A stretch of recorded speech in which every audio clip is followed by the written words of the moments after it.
Baiklah pemirsa PAL TV, saat ini kita sudah terhubung bersama rekan Firza yang akan melaporkan langsung dari Gria Agung Palembang terkait apel siaga kebakaran hutan dan lahan di Sumatera Selatan. Assalamualaikum warahmatullahi wabarakatuh. Selamat siang, Sir. Apa kabarnya? Baik, selamat siang, Waalaikumsalam. Baik, Firza, bisa dijelaskan kondisi terkini terkait pelaksanaan apel siaga Karhutla di Gria Agung Palembang saat ini?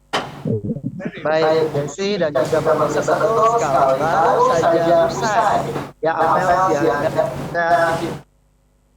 penanggulangan antisipasi kebakaran hutan dan lahan di Provinsi Sumatera Selatan 2024 bertempat di Gria Agung, Istana Gubernur Provinsi Sumatera Selatan. Dalam apel siaga dan simulasi ini yang berlangsung pada pukul 9.30 waktu Indonesia Barat dan baru saja usai sekitar pukul 10.30 waktu Indonesia Barat. Adapun apel ini dipimpin langsung oleh Menko Perekonomian Erlangga Hartarto yang sengaja datang untuk melakukan atau memimpin jalannya apel dan juga simulasi. Kurang lebih 1.200 personil telah diterjunkan ya untuk melaksanakan apel dan simulasi tersebut dari berbagai stakeholder, diantaranya dari BPBD tentunya, dari Manggala Agni, TNI, Polri, Satpol PP, Dinas Kesehatan, dan lain sebagainya. Hadir juga pada kesempatan kali ini tentunya selain PJ Gubernur Provinsi Sumatera Selatan sebagai tuan rumah, ada yang menarik yaitu ada Gubernur Provinsi Jambi yang juga tampak hadir mengikuti apel siaga dan simulasi. Juga hadir seluruh Bupati, Wali Kota Provinsi Sumatera Selatan yang juga hadir, para PJ-PJ, dan juga tentu ada Kapolda, ada Pangdam 2 Sriwijaya, dan masih banyak lagi tentunya yang hadir. Nah, adapun fokus utama yang dilakukan dalam apel dan simulasi pada pagi hari ini adalah terkait dengan bagaimana kesiapan para personil serta kesiapan alat untuk melakukan pemadaman atau mencegah terjadinya kebakaran hutan dan lahan yang seperti kita ketahui ini merupakan bencana langganan tahunan musiman yang selalu saja terjadi pada musim kemarau. Nah, tentunya kita baru-baru ini juga menyaksikan ada satu daerah seperti di Lorok, Oganilir yang juga terjadi. Dan ini tentunya harus diantisipasi secara dini dan salah satu upaya untuk melakukan pencegahan adalah dengan dilakukan apel simulasi kesiapsiagaan.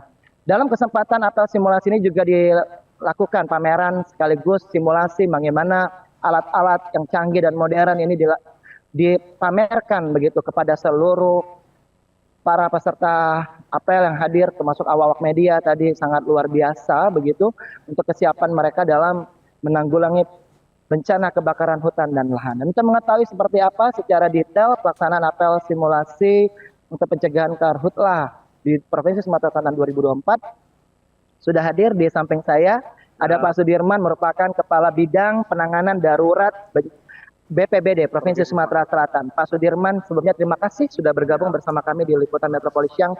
Kita berbincang sejenak Pak, ini terkait dengan apel hari ini ya Pak ya. Ini mengingat tentunya tidak ada kata terlambat ya, walaupun sudah terjadi kebakaran kemarin begitu. Jadi utama dalam apel hari ini. Jadi perlu saya sampaikan memang fokus utama dalam apel simulasi apel gelar personil dan peralatan saat ini adalah untuk menggerakkan, mengantisipasi kabupaten yang rawan akan kebakaran hutan dan lahan untuk siap. Walaupun memang ada beberapa di kabupaten terjadi kebakaran hutan, tapi tim sudah berusaha berjibaku untuk memadaminya dengan timnya. Nah, jadi apel ini salah satu untuk menggerakkan kepada kabupaten untuk segera melaksanakan apel juga seperti kita ini juga. Dengan apel ini kita berharap kepada pemerintah kabupaten kota yang 12 kabupaten yang rawan akan kebakaran hutan dan lahan segera melaksanakan agar kesiapan di musim kemarau, puncak musim kemarau, informasi dari BMKG di bulan Juli Agustus ini bisa terkendali. Jadi kebakaran pasti akan kebakaran tetapi tidak akan meluas dan melebar ke tempat yang lain. Baik Pak Sudirman, mohon maaf kalau boleh kita menyebut ini bencana langganan begitu ya Pak, tahunan musiman yang selalu hadir pada saat musim kemarau panjang. Tentu masyarakat sudah terbiasa, tapi dalam tanda kutip ya Pak ya, tidak boleh juga dibiasakan. Tapi kalau dari pihak Bapak BPBD Provinsi Sumatera Selatan sudah melakukan mapping belum Pak, pemetaan? Mungkin ada beberapa daerah-daerah tertentu yang memang ini dititik beratkan menjadi fokus utama di tahun 2024 ini untuk jangan sampai terjadi kebakaran yang lebih besar. Memang kalau untuk BPBD Provinsi Sumatera Selatan ini sudah kita memetakan, memapping daerah-daerah mana yang memang kebakaran. Mana saja Pak? Jadi untuk kita mapping di saat ini ada daerah Ogan Ilir, Oki, Banyuasin dan Musi Banyuasin. Itu karena di daerah tersebut bukan daerah yang merupakan memiliki lahan gambut, terutama di Oki. Jadi rencana kita setelah apel ini, tim-tim dari BPBD Kabupaten Provinsi intinya, kita akan menurunkan posko di 4 titik posko, yaitu daerah-daerah yang saat ini memang sering terjadi kebakaran. Salah satunya kita akan mendirikan 2 posko di Kabupaten Ogan Ilir, 1 posko di Oki, dan 1 lagi kita akan mendirikan posko di perbatasan antara Kota Palembang dan beberapa kabupaten. Kita akan dirikan di kantor BPBD Provinsi Sumatera Selatan. Tetapi yakinlah bahwa BPBD Kabupaten yang saat ini ada terjadi kebakaran itu mereka sudah antisipasi juga mendirikan posko satuan tugas yang terdiri dari TNI, Polri, gabungan Manggala Agni dan lain-lainnya. Ya, Pak Dirman, apa yang membedakan tahun ini dengan tahun-tahun sebelumnya, Pak? Adakah yang berbeda mungkin dari alat yang digunakan, termasuk pencegahan seperti apa yang membedakan tahun ini dengan tahun-tahun sebelumnya? Jadi untuk tahun perbedaan antara 2024-2023, kalau di 2003 informasi dari BMKG bahwa di 2023 kemarau kering. Nah, tetapi di tahun 2024 informasinya ini kemarau basah, di mana di suatu ketika akan terjadi nama hujan. Memang informasi gitu. Nah, untuk kesiapan peralatan yang kita miliki saat ini intinya sama dengan yang lalu, tetapi untuk jumlahnya kita tambah lagi, untuk seperti pompa dan lain-lain itu kita tambah. Dan untuk yang lain kapasitas dari personil sendiri kita sudah latih dan kita didik agar lebih SDM-nya bisa terpenuhi untuk menindaki, jangan sampai begitu di lokasi tidak tahu apa yang akan dikerjakan. Baik, adakah penambahan personil Pak dari tim Bapak khususnya BPBD mungkin di tahun ini ada penambahan mengingat bahwa harus diantisipasi takutnya ada kebakaran yang lebih besar?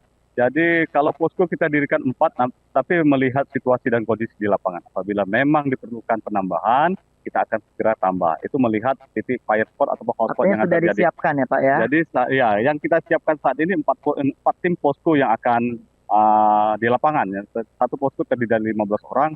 Itu nanti juga kita bekerja sama dengan Manggala Agni, TNI Polri, Tagana, dan Pol PP Provinsi Sumatera Selatan yang akan kita tempatkan di lokasi rawan akan kebakaran hutan. Beberapa waktu lalu kita ketahui ada operasi modifikasi cuaca ya Pak yang cukup efektif menurunkan hujan di sebagian wilayah di Sumatera Selatan. Apakah juga masih akan terus dilakukan, Pak? Jadi informasi OMC, operasi modifikasi cuaca yang dilakukan kemarin memang itu dilakukan oleh didanai oleh BRIN yang dilaksanakan oleh teman-teman dari BMKG. Ketepatan di BMKG itu ada namanya sekarang. Kalau dulu TMC, tim modifikasi cuaca, dan saat ini jadi OMC yang kedeputiannya langsung dibawa langsung BMKG laksanaannya. Jadi untuk di tahun ini informasinya memang kita akan kita bermohon kepada BNPB untuk melanjutkan misi OMC tersebut untuk modifikasi. Mungkin ini masih OMC itu salah satu untuk upaya pencegahan ya. Potensi awan untuk disemaikan menjadi hujan. Jadi daerah terutama daerah lahan gambut itu yang perlu kita basah dan kita genangi supaya cukup efektif, Pak. Alhamdulillah pelaksanaan yang berapa hari yang lalu selama 1 minggu itu efektif sekali. Contohnya memang ada beberapa kabupaten aman, kendali, tidak ada peningkatan titik hotspot di beberapa kabupaten. Dan akan diperpanjang. Rencananya akan diperpanjang, nanti kita menunggu instruksi dan petunjuk dari Kepala BNPB Pusat RI. Baik, tadi saya lihat ada dalam simulasi ada banyak sekali alat-alat yang canggih begitu Pak ya. Adakah yang baru dibandingkan tahun sebelumnya? Lalu apa Pak kelebihan alat-alat tersebut? Jadi untuk peralatan di saat ini kita ada beberapa teman-teman dari baik vendor ataupun dari kita menyiapkan, mungkin kita tambah di tahun ini kita tambah drone. Drone itu salah satu untuk mendeteksi titik hotspot yang mungkin tidak terjangkau dengan terdeteksi melalui kasat mata kita. Jadi untuk jauh daerah-daerah yang jauh ada peralatan-peralatan yang kayak mobil, damkar dan lainnya, ada modifikasi juga dari teman-teman dari TNI yang dimodifikasi motor, dan itu yang salah satu nilai plus kita. Dan tetap ada helikopter waterbombing. Helikopter kita saat ini dari BNPB kita dibantu 1 patroli helikopter dan ada 5 helikopter waterbombing saat ini yang ada di Sumatera Selatan. Base off-nya di Lanut Sri Mulyono Herlambang. Pak Dirman, saya agak tergelitik pengen tahu Pak, kan tahun-tahun sebelumnya kan saya banyak sekali ketemu turis-turis orang-orang luar Pak ya yang membawa waterbombing itu. Apakah memang nggak bisa Pak orang kita saja yang membawa helikopter waterbombing? Sebenarnya helikopter waterbombing itu kan ada tipenya, ada MI, ada Sikorsky, ada Black Hawk. Ketepatan di Indonesia belum ada namanya penyedia Baik. helikopter untuk misi-misi kayak waterbombing. Terima kasih Kadang-kadang sama jadi luar ya, kita Pak, ya. menggunakan teman-teman dari luar, Rusia, Ukraina, Betul. dari Amerika dan Australia. Dan tahun ini juga sama. Sama, tahun ini juga sama. Nah, untuk yang helikopter yang registernya PK itu kan itu punya Indonesia. Jadi biasanya kalau patroli itu Baru orang kita. banyak teman kita dari TNI, Polri ataupun sipil yang menjadi pilot. Baik. Pak Dirman, terakhir sebagai closing statement juga mengingat bahwa tentunya dihimbau masyarakat untuk tidak melakukan pembakaran lahan ya, untuk kalau misalnya membuka lahan jangan dibakar. Apalagi nih Pak yang harusnya dilakukan oleh masyarakat untuk kesiapsiagaan untuk mencegah terjadinya karhutlah. Tentu bukan hanya Bapak dan tim stakeholder terkait. Kita sebagai masyarakat Indonesia, semua Sumatera Selatan juga wajib tentunya untuk sama-sama mencegah. Silakan Pak disampaikan. Jadi saya informasikan juga, memang ini informasi dari BMKG saat ini sudah masuk di bulan kemarau, musim kemarau. Jadi kami berharap kepada masyarakat, ini kesadaran masyarakat itu yang kita rubah mindsetnya. Tolong di saat ini musim kemarau, yang membuka lahan biasanya dengan membakar, tolong jangan pergunakan dengan membakar. Coba komunikasikan dengan pemerintah setempat agar membuka lahan dengan aman dan efisien, tidak akan berdampak akan kebakaran hutan dan lahan. Untuk di musim kemarau juga saya himbau kepada anak-anak terutama yang sekolah, kalau memang tidak ada aktivitas yang lebih di puncak kemarau, lebih baik aktivitasnya di ruangan atau di rumah saja, tidak perlu di luar karena memang cuaca ini ekstrim. Saat ini begitu kita keluar pasti akan panas. Memang perubahan cuaca cukup signifikan di saat. Baik Pak Sudirman, terima kasih banyak tentunya sudah berbincang bersama kami. Salam untuk Pak Iqbal Ali Syabana ya, Kepala BPBD Sumsel bersama tim. Tentunya kita berharap tidak terjadi kebakaran hutan dan lahan pastinya Pak.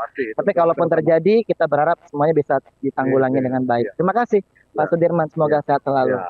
Nah, Desi dan juga pemirsa, baru saja kita dengarkan bersama seperti apa jalannya simulasi, termasuk juga apel kesiapsiagaan. Tentunya para personil sudah sangat siap dalam menghadapi kebakaran hutan dan lahan jika benar-benar akan terjadi di Provinsi Sumatera Selatan, yang baru saja terjadi beberapa waktu lalu di Ogan Ilir pun sudah berhasil untuk ditanggulangi dan juga diantisipasi.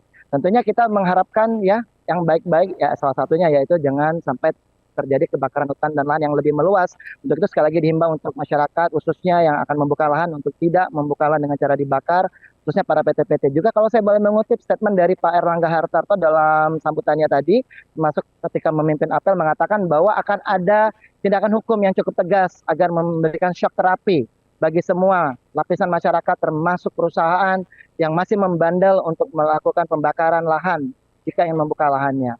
Sementara itu yang dapat kami laporkan langsung dari Gria Agung, Istana Gubernur Provinsi Sumatera Selatan, saya Firza Rizky, juru kamera Eki Saputra melaporkan langsung untuk Anda. Kita kembali ke Desi Ranasari. Baik, terima kasih rekan Firza atas laporannya langsung dari Gria Agung. Semoga karhutlah di Sumatera Selatan dapat teratasi dengan baik dan semoga tidak ada lagi.